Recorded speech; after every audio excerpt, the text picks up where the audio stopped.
Swan and Stone, Volume 2, Issue 5, September 2017. Hello, all.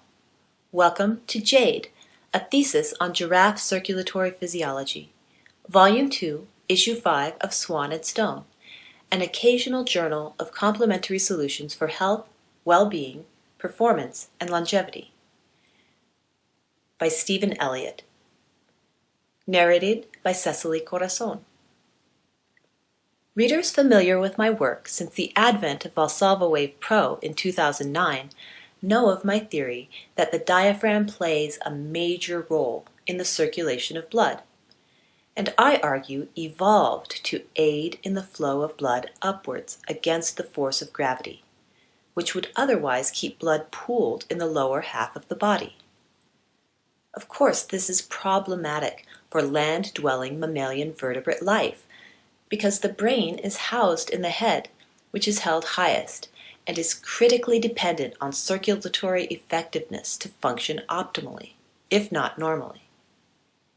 If you are new to this idea, the argument is that the diaphragm exists not just to facilitate breathing, moving air in and out of the body, but that internally it is also moving blood, such that blood and air meet and part in a synchronous manner, venous blood depleted of oxygen and rich in CO2 being presented to fresh incoming air across the very thin alveolar surface of the lungs.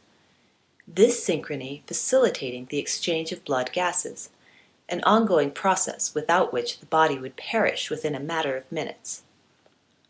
The current state of the science of respiratory physiology recognizes this blood-moving diaphragm function on a breath-by-breath basis, but fails to attribute any circulatory function or advantage to it beyond this. The state of circulatory science is about the same.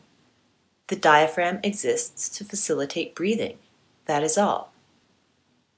My argument is that the diaphragm plays a vitally important part in both the quality and quantity of circulation in the body, including the circulation of the 37 liters of fluid in the average adult body that is not blood.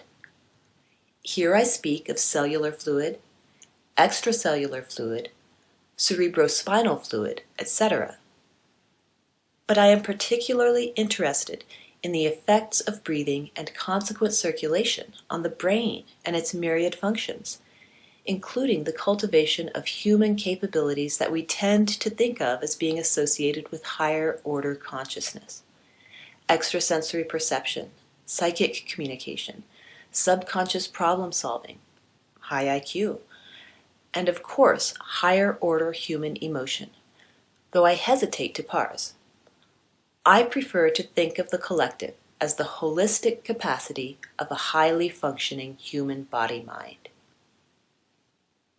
A brief study of vertebrate life forms seems to support the thesis that diaphragm sophistication evolved with erectness, i.e., we can see that the more erect the species, the more evolved the diaphragm.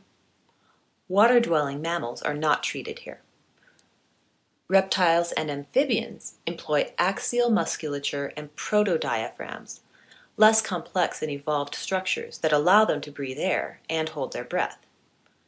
The giraffe, a unique evolution of the camel family, is the quintessential example of extreme evolution of erectness. Scientists have been studying the giraffe for many decades to understand how it is possible for the giraffe to exist, given its extreme vertical stature, and the fact that its heart is no larger than other mammals relative to its body mass. Many giraffes have been sacrificed to science via terminal invasive instrumentation to understand this riddle. This includes studies in relatively recent times.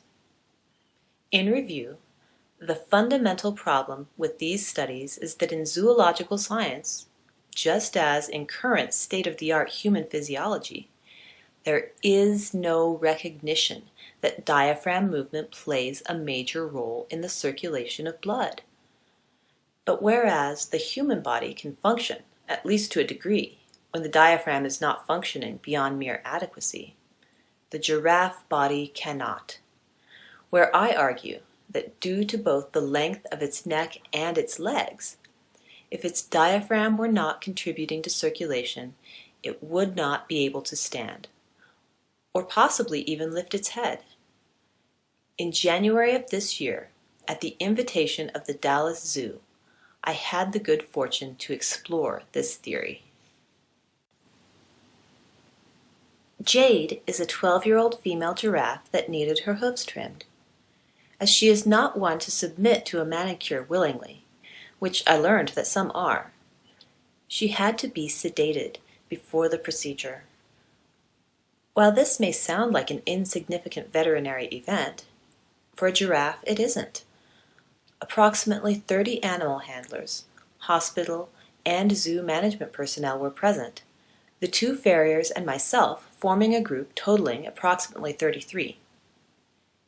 In short, the procedure involved sedating her and then gently lowering her body to the ground while holding her head high, her neck gradually coming to rest on a ramp inclined at about 45 degrees. Once in position, the team rapidly went to work, checking vital signs, obtaining samples, and, of course, trimming hooves, the entire time massaging her neck, which I learned is quite delicate, the entire length having 7 very long vertebrae, just like the human neck. I was able to attach the Valsalva Wave Pro sensor to the tip of her tongue, which was flaccid and hanging down just a few feet in front of my face. From this vantage point, I could also witness her incredible breathing, which was like the roar of a freight train, her hairy nostrils flaring upon inhalation versus exhalation, something I've never witnessed in any other animal. Again, her inhalation was so powerful that her nostrils flared when she inhaled, a clear indication that her inhalation was incredibly powerful. The reason for my emphasis on this point will become clear in a moment. My keen interest in the giraffe comes from these facts. 1. The giraffe carries its brain higher above its chest than any other land-dwelling mammalian vertebrate. 2. The giraffe heart is on average no larger than that of other mammals per body mass, and, most interesting to me, 3. The giraffe has the largest diaphragm of any land animal relative to its body mass.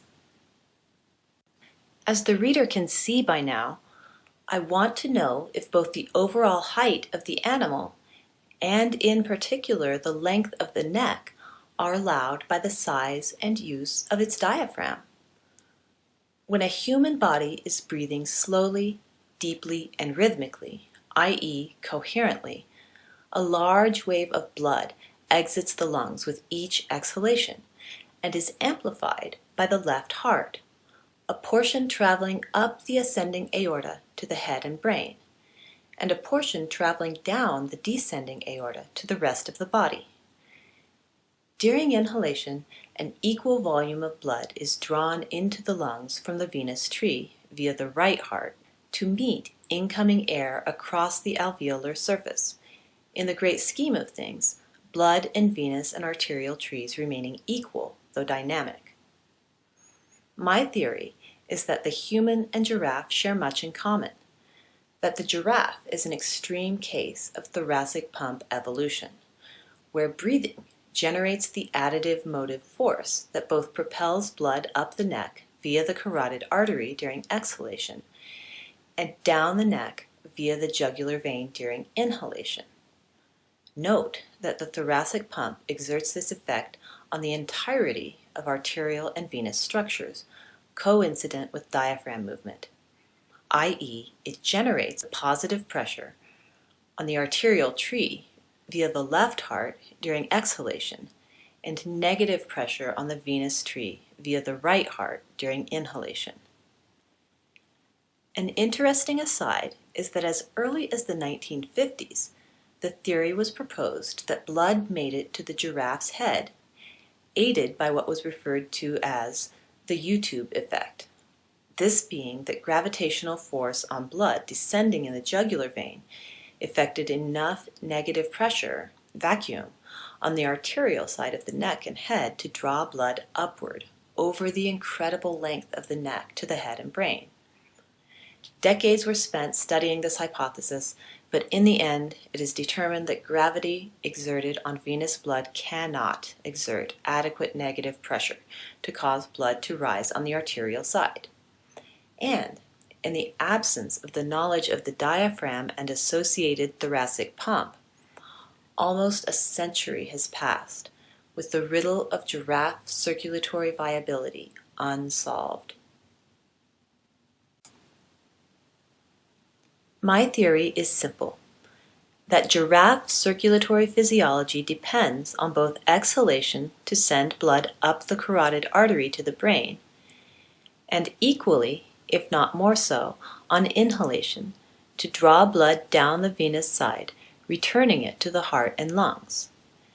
This theory was borne out during my visit with Jade in numerous ways. First, her inhalation was at least as powerful as her exhalation, if not more so, nostrils flaring coincident with inhalation.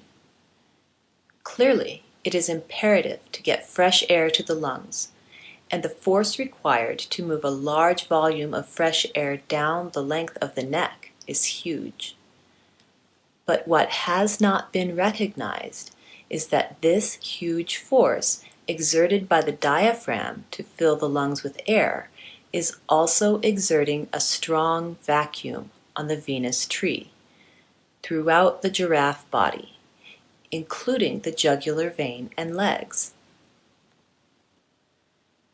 The Valsalva Wave Pro recording of page 2, figure 2, clearly shows blood rising at the tip of Jade's tongue at twice her respiratory rate, i.e., blood rises in the tongue during exhalation, as it does in humans, and again during inhalation, not observed in humans. The major wave component is respiratory. The heartbeat is evident but relatively small. More evidence comes in record 5, where we see the pulse wave, the measure that we normally use with Valsalva Wave Pro to detect the heartbeat. But here we see that at the tip of Jade's tongue, the heartbeat is almost invisible, the signal heavily dominated by the wave generated by her respiration. About 90 seconds into record 5, Jade does something completely unexpected by me. She held her breath, something that I could not possibly have hoped for. When she did, the audible roar of her breath stopped cold. Yikes. After a few moments, I tapped Diana on the arm to say, "Is she all right?" Diana replied that, "Oh yes, giraffes do that from time to self-regulate blood gas levels." The reason Jade's breath hold was important to me is that I could see the contribution of heartbeat versus breathing to blood activity at the tip of her tongue. Figures 3 and 4 capture that moment. Figure 3 is a Valsalva wave whole, the same measure as Figure 2, but at a slightly different scale.